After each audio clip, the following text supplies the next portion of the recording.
நான் இயேசுவை பின்பற்ற தீர்மானித்து விட்டேன். I have decided to follow Jesus. எல்லாரும் கண்களை மூடுங்க. All of you close your eyes. நான் இயேசுவை பின்பற்ற தீர்மானித்து விட்டேன். I have decided to follow Jesus. அப்படியானால் நாங்கள் உனக்கு வேண்டாமா? If it be so, you want us? கோடிக்கணக்கான மதிப்புகள் உள்ள இந்த ஆஸ்திகள் எல்லாம் உனக்கு வேண்டாமா? Don't you want all the lakhs and lakhs of properties which we have?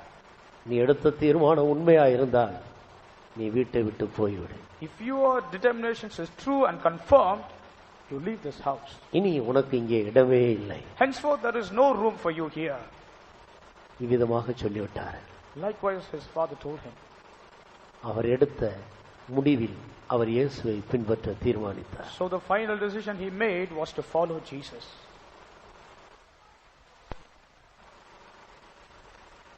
இயேசுவை